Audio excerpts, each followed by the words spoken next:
Hey boys and girls, it's Phil from PJT Forging, and as you can probably tell, I'm not in the workshop. I've mentioned it in passing, but yeah, my full-time work, I'm a paramedic in England. This is basically going to be another excuse video as to why I'm not bringing out content at the moment. Unfortunately, with the world being how it is, we are absolutely hammered at the moment. I've been picking up quite a few overtime shifts. Basically, we're getting smashed at the time being, so I've been obviously focusing more on my full-time job than doing my hobby. That said, I have still got a few projects in the works, so there will be stuff coming out, but for the time being, there's probably going to be a lull, so I'm sorry about that. I've actually been umming and ahhing about doing this video, wondering whether or not it was necessary, but for those interested, I thought I'd do a little bit of spiel. Now, without wanting to get too political, I know the majority of my viewers are American-based, and again, without wanting to upset or offend, let's just say there are some mixed views when it comes to the whole COVID-19 coronavirus. Now, regardless of whether you believe it to be caused by 5G, or if you think the Earth is flat, or if you think it's been released from some lab in China as a deliberate attempt, it doesn't matter. The virus is real, and it's not funny. I'm seeing it firsthand multiple times a day. Probably every other job we're going out to is in some way COVID related. That's not to say they've all got it, and it's not to say that everybody's dying or anything like that. It just means that it's a serious issue. At the time of filming this, the UK has just become the champions in Europe for the amount of deaths, which is not exactly a claim to fame. Let's be honest, one death is too many. As it is, we're about 30,000 deaths. The UK is currently in lockdown, and we are only allowed to exercise once a day. We can go to work if you are a key or frontline worker, or if you are physically unable to work from home. The majority of people in this country have been obeying the lockdown measures, and it is working. Again, you might disagree with it for whatever reason, but the fact of the matter is the death rate is going down.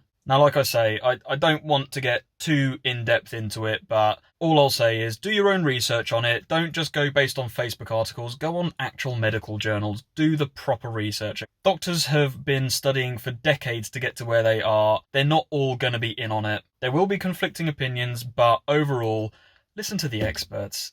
Where do you go when you're dying? You trust these people physically with your lives? I don't understand why people don't agree with their professional medical opinions and by following the physical research. Let's leave it there because I'm sure there are going to be some people who get upset by this, but the gist of it is, regardless of what is causing it, deaths are occurring. Now, with all of that said, like I say, I don't want this video to be entirely about COVID. It's meant to be an apology, basically, for lack of content. So I am sorry. There is going to be a lull. I know there has already been a lull. I don't know how long it's going to go on for. It's basically going to be whenever I stop feeling exhausted and I actually have will, energy, and a want to do some blacksmithing. So anyway, I'll leave it there. Thanks a lot for watching, guys, and I will see you soon.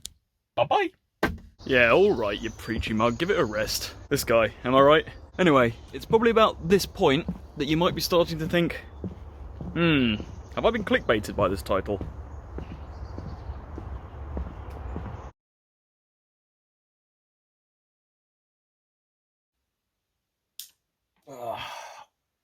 Well, I feel awful.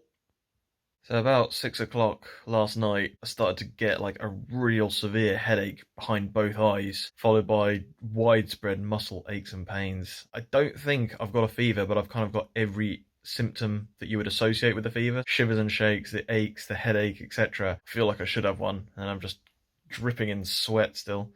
Well, it's the end of day 2 now. I'm sorry I didn't really do any blogging as of yesterday, but honestly I felt terrible. I was literally wrapped up in a duvet and either trapped on the sofa or trapped in bed. Didn't get up to do anything other than use the toilet, which probably a little bit too much info, but is frequent. The worst bit of this by far, for me at any rate, is the ache behind the eyes. It's fine when you're looking straight at something, but anytime you sort of, look into either corner of your eye, the pain is horrendous. I know that sounds like a pretty minor bugbear, but if you catch something at the corner of your eye and you forget for a second, Jesus, you don't have to get reminded. Other symptoms I've now started is a loss of taste and a reduced sense of smell. I still haven't had a dry cough or any shortness of breath yet, which I'm thankful for, although I will admit I'm a little bit nervous because I gather that tends to happen more in the second week. But we'll see. I know not everybody gets it, but oh well, here's to hoping.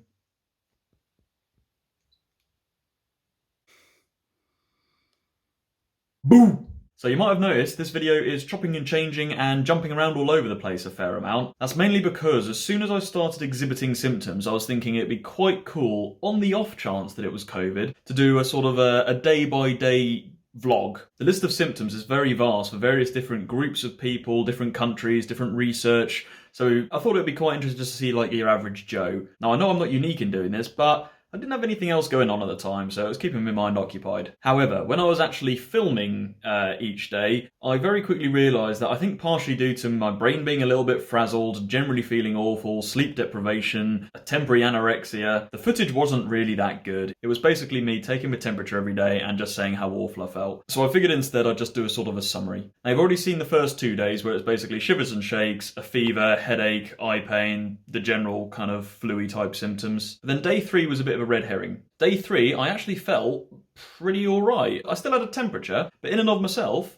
I felt fine. I felt much better than I had done the first 2 days. However, that night, my temperature spiked to over 40 degrees Celsius, and I felt awful. Properly awful. And that lasted another 2 or 3 days or so. Now, I didn't have any new symptoms within that time, but just did not feel great. And besides that one spike in the temperature, my temperature had mainly been maintaining around 38.5. It wasn't a high grade fever. Now, I should point out, I'm off work at this point. As soon as I started exhibiting symptoms, I called in sick and I went into the self-isolation. Now, I obviously didn't know whether or not I had COVID or whether I just had a cold or a flu, but obviously you suspect the worst with everything that's going on. Now, in the UK at the time, testing wasn't really happening. They were only really testing poorly people, but they had just started rolling out tests for healthcare workers. Now, it's not because they think we're special, they think we should be getting preferential treatment. It's basically because they want to test us to find out if we're negative, so that when our symptoms disappear, we can return to work quicker, because otherwise we would have to continue isolating for up to 14 days. But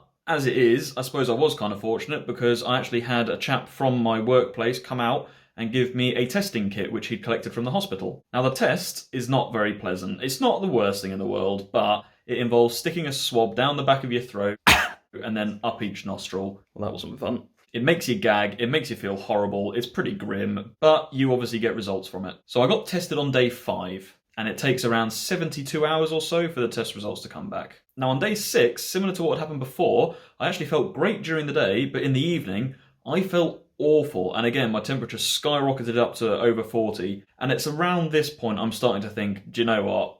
I haven't got an awful lot of doubt in my mind. I've probably got the coronavirus. Didn't get my results that day, got my results the next day. So what are we on now? So that would be day 7. All it was, I got a phone call in the morning from the COVID cell at the hospital where the chap from my workplace had dropped off my test, and they basically just rang and said, yeah, you've tested positive. In the grand scheme, it doesn't really matter whether you test positive or not. The advice is the same. Unless you've got severe breathing problems which require hospitalisation, i.e. you need to go onto ventilation, oxygen or CPAP, the advice is to stay at home and self-isolate, which is what I was already doing. Now, thankfully, after getting the results, my fever didn't spike again, but it remained at around 38.5. And it didn't drop down until around day 10. The weird thing is that at day 10, that's when the breathing problems started. At no point during the first 10 days and with the fever had I had any breathing problems at all. The second my fever went was when I got the onset. Now, I say breathing problems, I wasn't massively struggling, but basically I felt like I was at altitude. If I was sat still, if I was at rest, I felt fine, no problems at all. But if I walked up a flight of stairs, I'd be puffing away like a steam engine. Again, at one point I went outside to play with my dog and I was bent over double, gasping.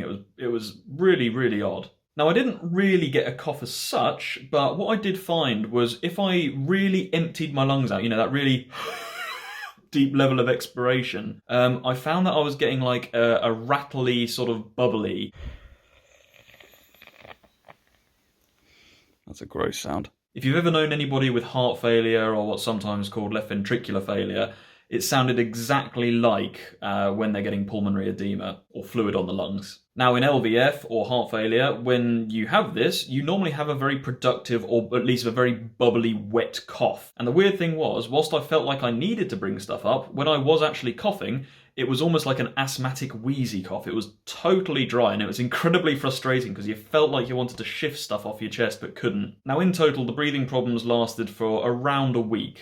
And after that, from my point of view, the illness was over. However, I had another week booked off, and in all seriousness, I needed that for what was effectively like rehab. Because I'd barely been eating, barely been drinking, barely been sleeping, and struggling with my breathing, my fitness, my stamina, my muscle tone, all of that, it had just gone to pot. And I genuinely needed that week just to kind of build myself back up again to, a modicum of what I was before. So all in all, the experience lasted around 3 weeks. It wasn't much fun, I won't lie to you, and at the time I was trying to downplay it because I didn't want my partner getting concerned and I didn't want anybody else getting concerned, and God forbid, I would have to be dying to call an ambulance for myself, so that option's off the table. But yeah, I don't want it again. And I wouldn't say I'm a fit and healthy 30-year-old, but I'm an incredibly average 30-year-old. I don't have any chronic medical problems that I'm aware of. I don't take any medications. I don't smoke. I don't have any respiratory problems. And it really kicked me ass for the 3 weeks I was off. And it does make you appreciate why it is killing off as many elderly people or as many vulnerable people as it is. But yeah, that's basically my rundown of events. So I'll probably pass you off to a future version of me now. Well guys, that's all I've got for you. That's my rundown of my experience with COVID-19. I'm now back at work, as you can see, so I will see you on the next video. Bye bye, take care, stay safe.